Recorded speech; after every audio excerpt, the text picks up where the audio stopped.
नमस्कार। सारी तैयारियां एक तरफ होती हैं, जब युद्ध के मैदान में आप आते हैं तो सभी तर्कस पर दांव आजमाए जाते हैं, चाहे वह तर्कस कमजोर हो चाहे वह तर्कस मजबूत हो सकता है कि मजबूत तर्कस फेल कर जाए, लेकिन कमजोर तर्कस वह कारनामा कर जाए जिसका सोच किसी ने न किया हो।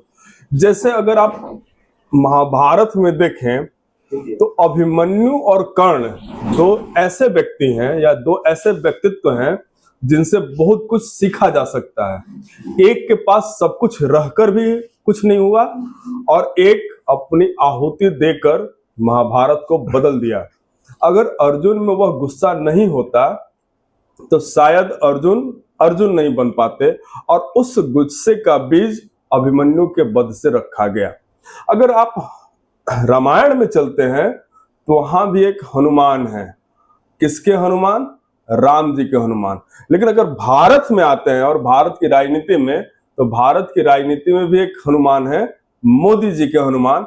ये मोदी जी के हनुमान पिछले बार मोदी जी का तो काम बनाए, लेकिन तर्कस का जो तीर था उसको, उसके धार को इन्होंने थोड़ा बहुत नहीं लेकिन ज्यादा ही कहें तो मध्यम कर दिया।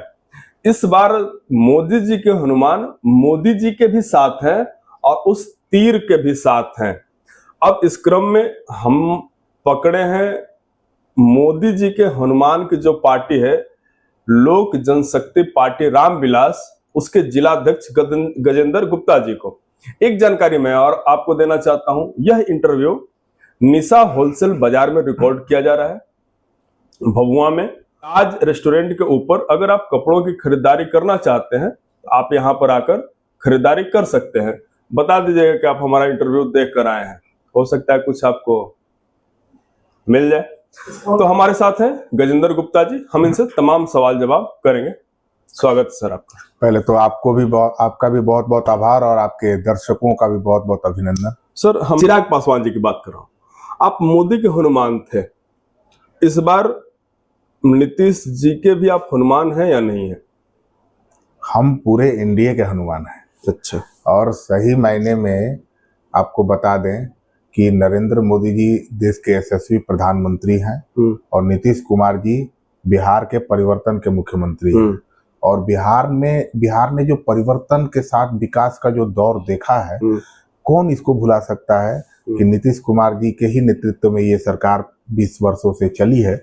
और 2005 के पहले के बिहार को भी लोगों ने देखा है और 2005 के बाद के भी बिहार को लोगों ने देखा है, जहाँ एक तरफ शाम के वक्त लोग 5 बजे के बाद घर से निकलने में असहज महसूस करते थे, वहां दूसरी तरफ लोग पूरी रात बेफिक्र होकर सड़कों पे घूम सकते हैं, सड़कों पे निकल सकते हैं और अपनी पूरी आजादी के साथ अपनी जीवन को व्यतीत कर सकते हैं। सर, हम इस जीवन को भी लोगों ने देखा है। हम आपकी बात को मान रहे हैं, लेकिन जब आप ये दावा करते हैं 2005 से पहले का बिहार और 2005 के बाद का बिहार का आप कंपेरिजन करते हैं, तो अभी हाल फिलहाल में रामगढ़ में 2 हत्या के वारदात, मोकामा में दिन दहाड़े मर्डर, तो आप कैसे बोल सकते हैं कि वही दौर खराब था और आपका दौर बहुत बढ़िया है? देखिए, एक चीज बहुत स्पष्टता के साथ बता रहे हैं, पहले का जो दौर था वो उद्योग से संबंधित था और अब जो अभी का जो दौर है ये एक तरह से स्वयंभू बनाया हुआ दौर है। लोग बेचैन हैं सत्ता के गलियारे तक पहुंचने के लिए और लोगों की बेचैनी जो है, इस बेचैनी के हद में कुछ भी हो सकता है।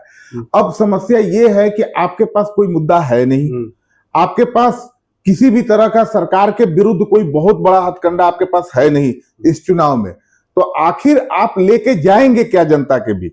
तो जनता के बीच जाने के लिए कुछ तो आपको चाहिए, तो अपने ही लोगों से इस तरह की हरकतें करवाएं और उसको लेके लोगों के बीच में जाएं, तो लोग भी समझते हैं, चूंकि लोग आपके ऊपर भरोसा ही नहीं करते।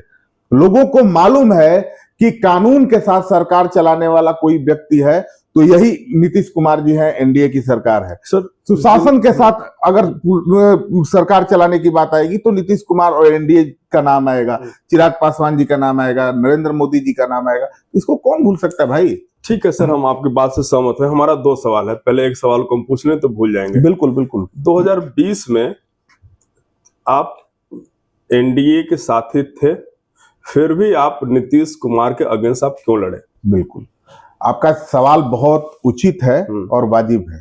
देखिए, परिवार में जब 5 लोग होते हैं तो हर लोगों के विचारों में भिन्नताएं भी होती हैं। स्वाभाविक तौर पर परिवार में अधिकार के लिए सब लोग अपने संघर्ष को करते हैं। और सबसे बड़ी बात कि आपने बिहार में विकास किया, इससे कोई इनकार नहीं कर सकता, लेकिन विकास को और भी आधुनिक हम बना सकते हैं। तो उसमें जब हम अपना विचार दे रहे थे तो उस विचार को कहीं ना कहीं उस समय दरकिनार किया जा रहा था। किसके द्वारा? वर्तमान सरकार के द्वारा ही, निश्चित तौर पर। तो उस समय जब वो दरकिनार किया जा रहा था तो हम उनको बताने का प्रयास कर रहे थे कि आपका 7 निश्चय अच्छा है, 7 निश्चय पार्ट 1 हो, पार्ट 2 हो, जन उपयोगी है, इसमें कोई दो राय नहीं है, लेकिन इसमें Bihar first, Bihari first vision को भी जोड़ना होगा।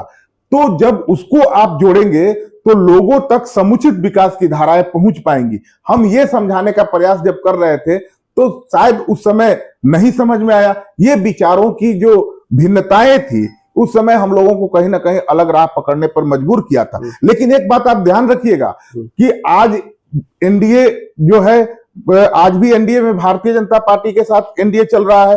उस समय भी भारतीय जनता पार्टी थी, लेकिन हम लोग ने कभी भारतीय जनता पार्टी के खिलाफ कोई भी ऐसा काम नहीं किया, न कोई प्रत्याशी भी नहीं था। यहीं से सवाल मेरा है कि क्या भारतीय जनता पार्टी चिराग पासवान के बहाने नीतीश कुमार के दायरे को या उनके हद को कम करना चाहते हैं? नहीं, बिल्कुल नहीं।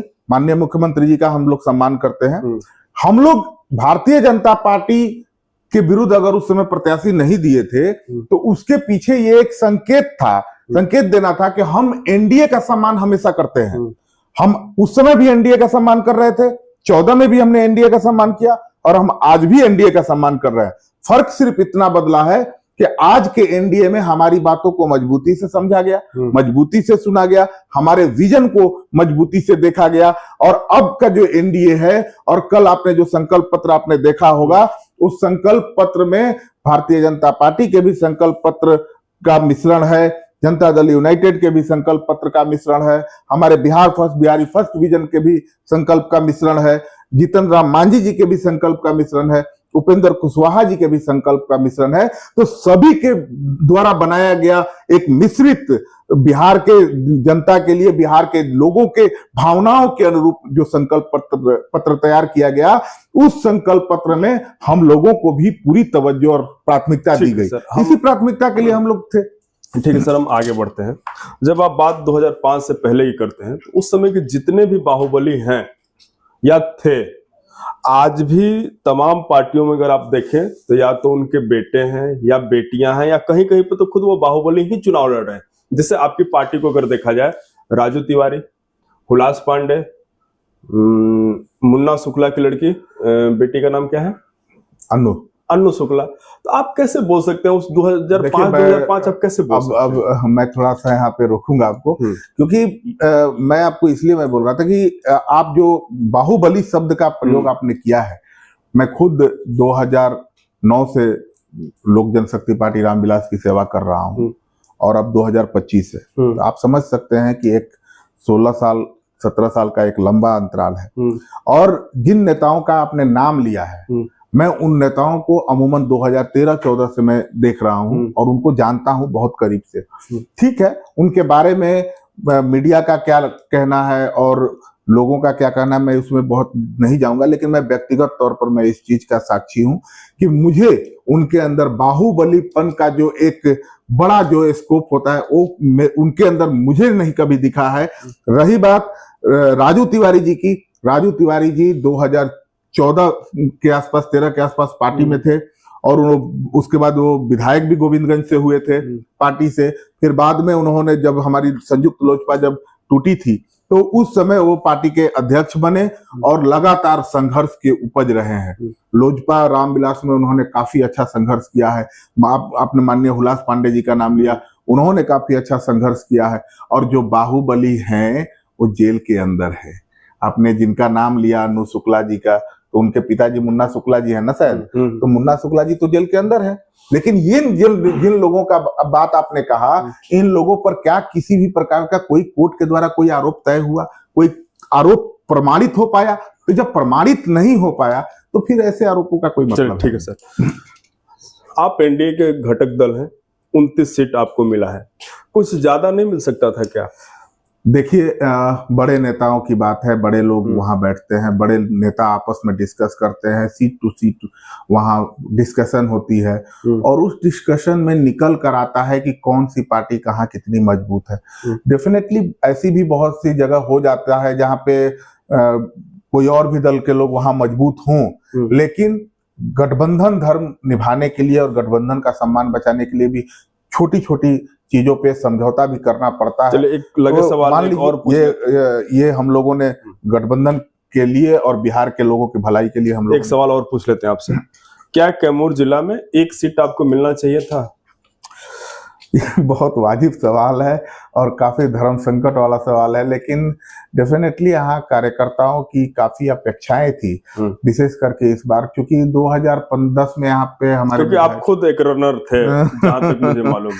नहीं, मैं तो पार्टी का एक सच्चा सिपाही हूँ। अब बोलेंगे आप? नहीं, अब क्या, मैं हमेशा ही बोलता हूँ पार्टी के। मैं इससे पहले हम अगर आपसे पूछे होते तो आप नहीं, पार्टी का मैं एक सच्चा सिपाही हूँ, समर्पित सिपाही हूँ, और 2009 से मैं लगातार सेवा कर रहा हूँ पार्टी का।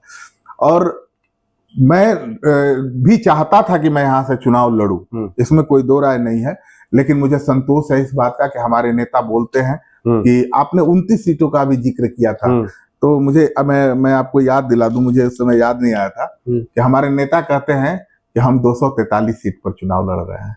243 का मतलब ये कि जहां भारतीय जनता पार्टी का भी उम्मीदवार है वो मेरा उम्मीदवार है, जहां जदयू का भी उम्मीदवार है वहां मेरा उम्मीदवार है, जहां हम का भी उम्मीदवार है वो मेरा उम्मीदवार है, जहां राष्ट्रीय लोक मोर्चा का भी उम्मीदवार है वहां मेरा उम्मीदवार। क्या चिराग पासवान तो हर एक सीट पर चिराग पासवान है, इसीलिए तो हम कहते हैं 2025 फिर से नीतीश चिराग संग, फिर से एक बार एनडीए सरकार। देखिए फिर हमारा सवाल, अब देखिए पत्रकार जग रहा है अंदर से खूब जगना आप लोग बोलते हैं कि 2025 फिर से नीतीश कुमार कभी अपने मुंह से इस बात को नहीं बोले हैं कि मैं ही लीड करूंगा। अच्छा, एक बात मुझे बताइए, आप बात आपकी सही है, कुआं का पानी बहुत मीठा होता है, तो कुआं कभी बताने जाता है क्या कि उसका पानी बहुत मीठा है? पीने वाले लोग बोलते हैं भाई। तो जो लोग हम लोग साथ हैं, हम लोगों ने बता दिया है, हमारे नेता ने भी बता दिया है, हमारे गठबंधन के सभी साथियों ने बता दिया है कि हम लोग नीतीश कुमार जी के नेतृत्व में ही चुनाव लड़ रहे हैं, तो निश्चित तौर पर 2025 का मतलब फिर से नीतीश ही होता है। इन चारों विधानसभा में आपका क्या तैयारी है, कैसा चल रहा है चुनाव सबका? चारों जीतेंगे डेफिनेटली। कैमूर से 2015 का जो इतिहास था उसको हम लोग दोहराने के लिए तैयार हैं, और हमारे सभी प्रत्याशी जिनको भी एनडीए ने यहाँ पे अधिकृत किया है, वो सभी प्रत्याशी मजबूती से चुनाव लड़ रहे हैं। और हम लोग क्या महुआ में ब्राह्मण समाज आपसे नाराज है? सीधा सवाल मेरा। देखिए, अभी हमने आपको एक बात कहा था कि जहाँ बर्तन ज्यादा होता है घर में तो थोड़ी मोड़ी आवाजें आती है, और परिवार के सदस्य जब बढ़ते हैं तो भी थोड़ा दिक्कत होता है।